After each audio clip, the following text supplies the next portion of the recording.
Alors bonsoir, je suis le docteur Michael Sicor, je suis psychiatre. Bonsoir, je suis le docteur Robertus, je suis psychiatre. Et c'était une journée assez épique, donc les moments forts de la journée. Je pense que le moment le plus fort de la journée, c'est on a ouvert des nouveaux créneaux et du coup on fait des entrées et on a pas mal d'enfants qui sont là pour une suspicion de TDAH. Le diagnostic est assez facile, c'est assez franc et ils sont passés par le neuropsychologue. Le neuropsychologue les a vus une fois, deux fois, trois fois. Il a fait un test de QI, il y en a pour 400, 500 balles. Okay, et sur le test de QI, il y a marqué, tu me croiras pas, résultat hétérogène et non concluant. Parce que s'il y a des problématiques attentionnelles, le reste des fonctions exécutives et les différents domaines qu'on peut aborder dans le QI sont pas pour la totalité, mais presque impactés. Donc, de fait, le test de QI sert à que dalle.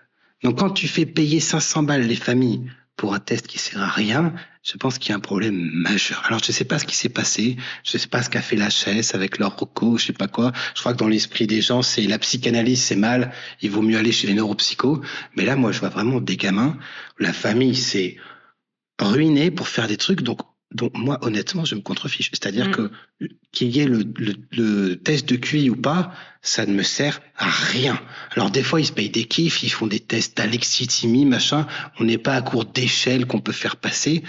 Je sais pas ce qui s'est passé, mais vraiment, il faut pas faire ça. Il faut pas faire ça. S'il y a une suspicion de TDAH, il faut payer les séances et c'est un diagnostic clinique. Il n'y a pas besoin de faire des tests de QI, c'est complètement inutile. Alors, il y a un mec qui a dit là sur LinkedIn, je crois, 23 000 followers, et le type, il a mis, oui, mais c'est pour éliminer le diagnostic de déficience intellectuelle, parce que c'est un diagnostic qui doit être exclu pour faire le diagnostic de TDAH. Le type, il est docteur en neuropsycho, je sais pas d'où il a sorti ça, c'est extrêmement inquiétant, honnêtement, et donc ça se fait au détriment des finances des familles.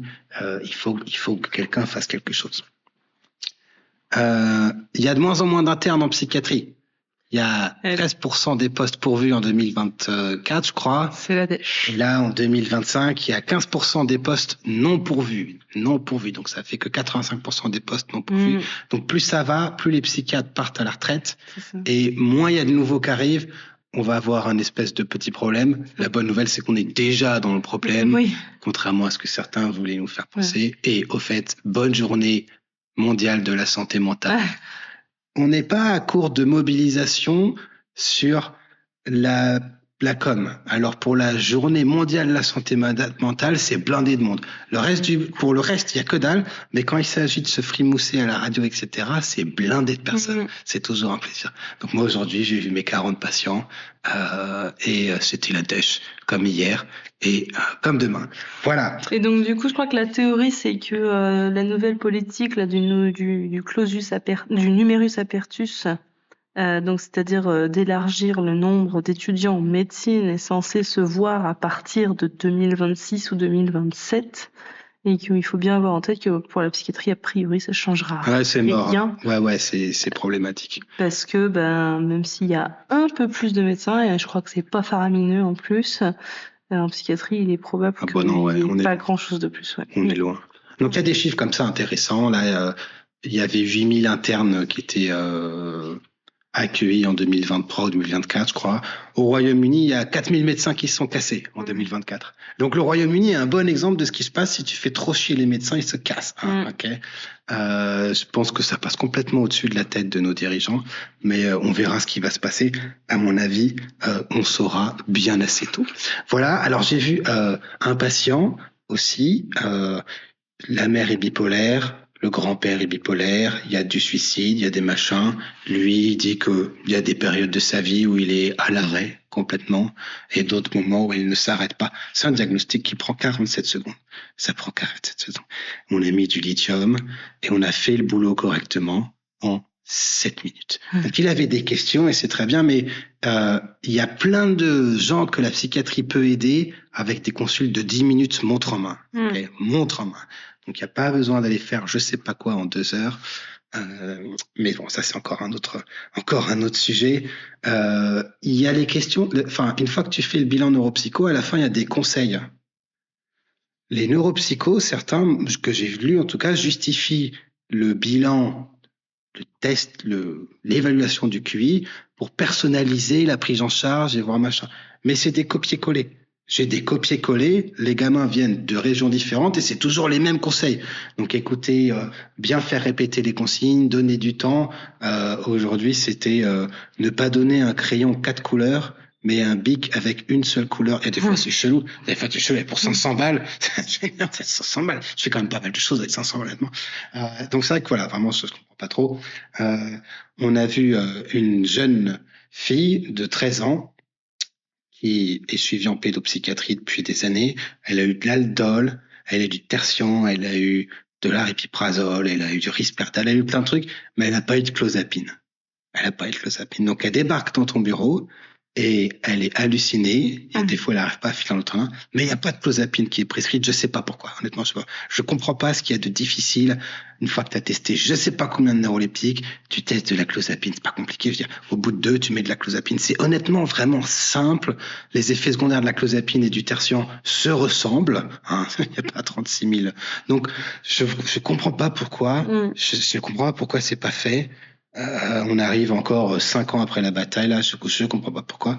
Et chose étrange, elle a un IMC à 32, hein, donc ça fait trop lourd. Et le père est avec, et je dis, on va mettre un peu de metformine, parce que là, on va mettre de la clozapine. Ça risque de poser problème au niveau diabète, on avance lentement mais sûrement.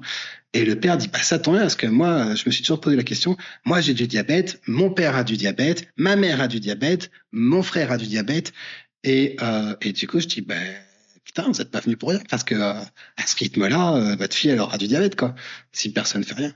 Et il dit, non, on a fait une glycémie et le taux de sucre dans le sang est bon. Donc, vraiment, j'insiste, le concept est très simple. Avant la déclaration d'un diabète, à la prise de sang, avec la définition arbitraire, ce cut-off aléatoire qu'on a pris de 1,26, ok.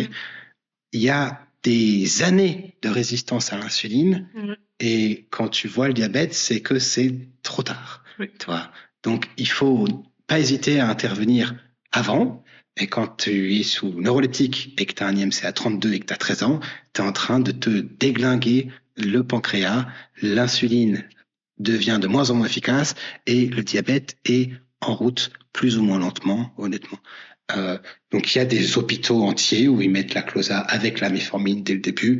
À mon avis, vu le tertian qu'on balance en psychiatrie, on pourrait créer un nouveau médoc, tertian metformine en même temps. Et à défaut d'aider les gamins, on les rendrait peut-être moins obèses. Voilà, ça c'est mon avis. Ça coûte pas très cher. Qu'est-ce que j'avais noté aussi? Je crois que c'est tout aussi. À la fin, le père, il me pose une question. Et c'était pas très bien posé, mais c'était pas non plus. Tu sentais qu'il y avait un petit peu de données dedans. Et du coup, je lui ai demandé, mais est-ce que vous avez regardé ça sur ChatGPT? Et le père, avec un petit sourire complice, malin, s'est fait, oui, je demande tout sur ChatGPT. Et honnêtement, je pense que c'est une excellente idée que les patients regardent sur ChatGPT et qu'ils demandent après avec leur psychiatre ce que le psychiatre en pense. De toute façon, ils le font déjà. Honnêtement. Il vaut mieux qu'il me demande après. Il faut demander parce que ChatGPT, en l'état, répond n'importe quoi. Il y a un mec qui a pondu une critique de l'article que j'avais fait avec ChatGPT, c'était tragique, honnêtement. Et il faut pas se leurrer. Je veux dire, le jour où j'ai des patients qui me disent ChatGPT a dit que vous avez fait n'importe quoi parce que, et je me rends compte que c'est argumenté et c'est vrai, ce sera trop bien. Moi, je te demande que ça. T'imagines le pied complet, quoi. T'es challengé par quelqu'un, artificiel ou non, tous les jours, donc tu progresses trop, c'est trop bien. Donc c'est pas du tout une crainte que les psychiatres ont, en tout cas c'est pas une crainte que moi j'ai, il y a aucun problème. Et puis honnêtement, je pense que c'est à petit peu près tout. Pour ceux qui se posent la question de la sécu, je vais les rencontrer mardi prochain. Je crois que c'est à 11h, un truc du genre, la CPM de la Mayenne. Je vais y aller la fleur au fusil. Avant, il y a eu des échanges de mails, hein, c'est pas comme si. Et c'est vraiment intéressant ces échanges de mails parce que t'es là, t'es chez toi, tu te fais chier à envoyer les pièces justificatives, etc. Et en fait, ils s'en branlent complètement. C'est-à-dire qu'il y a des patients que j'ai facturés 2 fois le même jour. Ils ont dit, vous avez fraudé, vous n'avez pas le droit de les facturer 2 fois le même jour. J'ai envoyé les justificatifs, donc t'imagines, hein, tu te fais chier à faire ça. Et donc, des fois, c'est des patients que j'avais pas pu facturer parce qu'ils n'avaient pas leur carte vitale ou parce que le site Amélie-Pro marchait pas, ou alors, je sais pas, ou alors des fois, j'ai fait 2 fois des consultes qui prenaient des plombs le même jour. Et je leur envoie tout ça, et dans le mail que je dans l'argumentaire que je mets, j'ai facturé ces patients 2 fois le même jour car, et je développe, et eux, ils te renvoient, vous dites avoir facturé ces patients 2 fois le même jour, fin des guillemets, donc, il faut payer. C'est un truc de ouf. C'est un truc de ouf. Donc, tu peux pas trop gagner, honnêtement, contre ces gens. Et je suis très content parce que le week-end dernier, j'ai arrêté d'envoyer les mêmes documents 20 fois. De toute façon, ça marche pas. Ça sert à que. Donc, on verra comment ça se passe. Mais on en est là.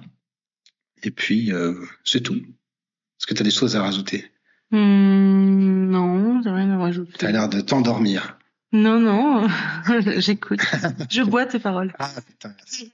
Bon, et ben voilà, bon courage et arrêtez de faire payer des bilans neuropsycho aux gens à 500 balles qui servent à que le diagnostic du TDAH, il est clinique et honnêtement, il est pas super difficile. En vrai, c'est pas super dur. Donc le coup du oui, mais le psychiatre connaît pas. Oui, non. Oh, ouais. Oh, hein. Bon, allez, bon courage.